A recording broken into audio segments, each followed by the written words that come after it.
কুড়িগ্রামের ফুলবাড়ী বাজারে গরুর পচা মাংস বিক্রির দায়ে এক ব্যবসায়ীকে 10,000 টাকা জরিমানা ও মাংস জব্দ করেছে ভ্রাম্যমাণ আদালত। সোমবার বিকেলে পচা গরুর মাংস বিক্রির সময় এক ব্যবসায়ীকে আটক করে জনতা।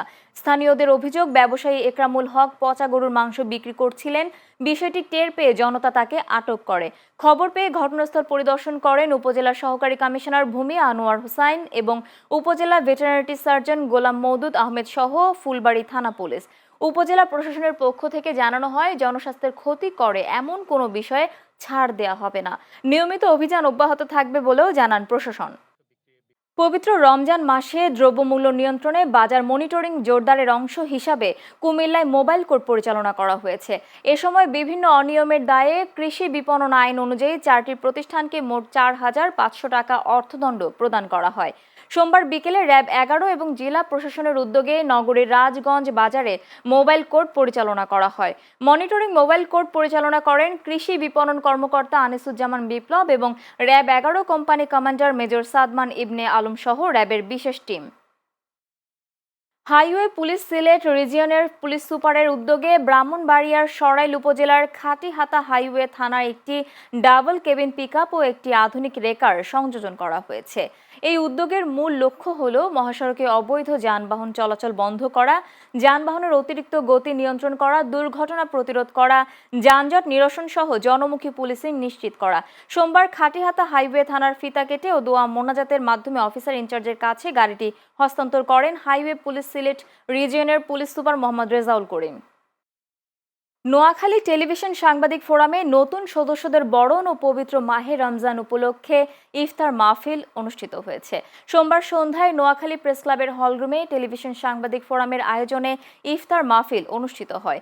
এ সময় উপস্থিত ছিলেন টেলিভিশন সাংবাদিক ফোরামের সভাপতি মিজানুর রহমান, সাধারণ সম্পাদক সুমন ভৌমিক, কার্যকরী সভাপতি তাজুল ইসলাম মানিক ভুইয়া, প্রতিষ্ঠাতা সাধারণ সম্পাদক মনির হোসেন বাবু ও চ্যানেল এসের জেলা প্রতিনিধি শাহরিয়ার শিপন সহ অন্যান্যরা। গাইবান্ধায় খাদ্যদ্রব্য তৈরিতে ব্যবহার নিষিদ্ধ 71 বস্তা অ্যামোনিয়াম বাইকার্বনেট জব্দ করেছে ভ্রাম্যমাণ আদালত। সোমবার সন্ধ্যায় জেলা শহরের ডিবি রোডের জামাই স্টোর নামের একটি মুদি দোকানে অভিযান চালিয়ে 25 কেজি ওজনের 71 বস্তা খাদ্যদ্রব্য তৈরিতে ব্যবহার নিষিদ্ধ এসব রাসায়নিক দ্রব্য জব্দ করা হয়। এ সময় প্রতিষ্ঠানকে নিরাপদ খাদ্য আইনে 5 লাখ টাকা জরিমানা করা হয়। গাইবান্ধা জেলা প্রশাসনের নির্বাহী ম্যাজিস্ট্রেট সাব্বির আহমেদ জানান, গোপন সংবাদের ভিত্তিতে এ অভিযান পরিচালনা করা হয়। এসব নিষিদ্ধ রাসায়নিক সিঙ্গারা, কেক, বিস্কিট, সমুচা সহ বিভিন্ন খাদ্যদ্রব্য তৈরিতে ব্যবহার হয়ে আসছিল, যা মানব দেহের জন্য অত্যন্ত ক্ষতিকর। পবিত্র মাহে রমজান উপলক্ষে ফেনী টেলিভিশন জার্নালিস্ট ক্লাবের উদ্যোগে দোয়া ও ইফতার মাহফিল অনুষ্ঠিত হয়েছে। সোমবার বিকেলে শহরের রাজাঝির দিঘিপাড় নবীন চন্দ্র সেন ক্লাব মিলনায়তনে ইফতার মাহফিলের আয়োজন করা হয়। এতে প্রধান অতিথি ছিলেন ফেনী 1 আসনের সংসদ সদস্য মুন্সি রফিকুল আলম মজনু। বিশেষ অতিথি ছিলেন জেলা প্রশাসক মনিরা হক। এ সময় আরও উপস্থিত ছিলেন স্থানীয় সরকার বিভাগের উপপরিচালক মোহাম্মদ নবী নেওয়াজ, বিএনপির কেন্দ্রীয় কমিটির নির্বাহী সদস্য আবু তালেব ও জেলা বিএনপির সদস্য সচিব আলাল উদ্দিন আলাল সহ অন্যান্যরা। শহরের সৌন্দর্য ফেরাতে অবৈধ ব্যানার, ফেস্টুন, পলিথিন ও প্লাস্টিকের প্রচারণা সামগ্রী অপসারণ কার্যক্রম শুরু করেছে মৌলভীবাজারের জুড়ি উপজেলা প্রশাসন। সোমবার বিকেলে উপজেলা প্রশাসনের আয়োজনে জুড়ি শহরে এ কার্যক্রমের উদ্বোধন করেন মৌলভীবাজার 1 আসনের নবনির্বাচিত সংসদ সদস্য নাসির উদ্দিন আহমেদ মিঠু। এ সময় উপস্থিত ছিলেন জুড়ি উপজেলা নির্বাহী অফিসার মারুফ দস্তগীর সহ জনপ্রতিনিধিরা। উপজেলা প্রশাসন জানায়, যত্রতত্র পোস্টার, বিজ্ঞাপন, billboard, notice, placard, banner, festoon, polythene ও প্লাস্টিকের প্রচারণা সামগ্রী লাগানোর ফলে জুড়ি শহরের সৌন্দর্য মারাত্মকভাবে বিঘ্নিত হচ্ছে। সে কারণে এসব অপসারণ কার্যক্রম পরিচালিত হচ্ছে। প্রধানমন্ত্রী তারেক রহমান অত্যন্ত চৌকুশ মন্তব্য করে বিএনপির ভাইস চেয়ারম্যান বরকতুল্লাহ বুলু বলেছেন, তিনি লন্ডনে বসে দেশের নেতাকর্মীদের নিয়ে যে কাউন্সিলিং করেছেন তা বিশ্বের লিডাররা করে থাকেন। সোমবার রাতে নোয়াখালীর বেগমগঞ্জে ইফতার সামগ্রী বিতরণ শেষে সাংবাদিকদের তিনি এ কথা বলেন। তিনি আরও বলেন, বিএনপি নৈতিকতার দিক থেকে সব সময় মানুষের পাশে দাঁড়িয়েছে, মানবতার সেবায় আগামীতেও পাশে থাকবে। এ সময় জেলা বিএনপির সাবেক সদস্য শামীমা বরকত লাকি, উপজেলা বিএনপির আহ্বায়ক কামাখ্যা চন্দ্র দাস, পৌর বিএনপির আহ্বায়ক জহির উদ্দিন হারুন, উপজেলা যুবদলের আহ্বায়ক রুস্তম আলী ও স্বেচ্ছাসেবক দলের আহ্বায়ক নজরুল ইসলাম সহ অনেকেই উপস্থিত ছিলেন। মিয়ানমারে পাচারকালে বিপুল পরিমাণ সিমেন্ট সহ ৮ পাচারকারী ও পৃথক দুটি অভিযানে প্রায় ১ কোটি টাকা মূল্যের বিপুল পরিমাণ ইয়াবা সহ এক মাদক কারবারি আটক করেছে কোস্টগার্ড।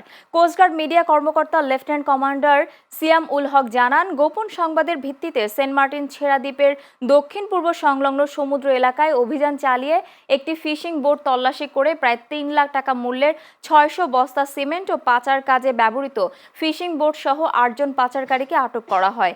এছাড়াও টেকনাফ থানার 0 পয়েন্ট মেরিন ড্রাইভ রোড সংলগ্ন এলাকায় অভিযান চালিয়ে সন্দেহজনক সিএনজি থেকে প্রায় ১ কোটি টাকা মূল্যের ২০,০০০ পিস ইয়াবা জব্দ করা হয়। এর আগে আনোয়ারা থানার রায়পুর ইউনিয়নের অভিযান চালিয়ে প্রায় ৪৩,০০০ টাকা মূল্যের ৮৫টি ইয়াবা সহ একজনকে আটক করে কোস্টগার্ড।